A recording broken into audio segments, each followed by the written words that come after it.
North চব্বিশ পরগনা, ইছাপুর, নবাবগঞ্জ। এটা হচ্ছে গঙ্গার ঘাট, মণ্ডল ঘাট। মণ্ডল ঘাটের সামনে হচ্ছে পরিবাড়ি, যেখানে ফিল্ম শুটিং প্লাস সিরিয়াল শুটিংও হয়। আর পেছনে চলে যাচ্ছে গাজীতলা, যেখানে জগদ্ধাত্রী পুজো হয়। তো এখানে জগদ্ধাত্রী পুজো বিখ্যাত, আর হচ্ছে পরিবাড়িটাও বিখ্যাত, আর হচ্ছে গঙ্গার ঘাটটা তো দেখার মতো সুন্দর।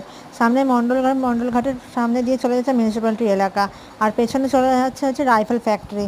ফ্যাক্টরিটা স্টেশন থেকে নেমেই দেখা যায় গেট, কারণ ফ্যাক্টরি এলাকাটা তো বিশাল বড়, তাই অনেকটা ঘুরে মানে ফ্যাক্টরি পড়বে প্রথমে, মেটাল ফ্যাক্টরি পড়বে পরে, আর ডিফেন্সের এলাকা পড়বে হচ্ছে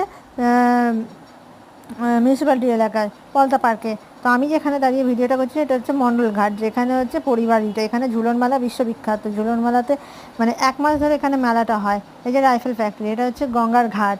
আর এখানে হচ্ছে ঝুলন মেলার যে মেলাটা, সেটা জন্মাষ্টমীর সময় হয়। এই যে এখানে পালবাড়িতে হচ্ছে বিখ্যাত।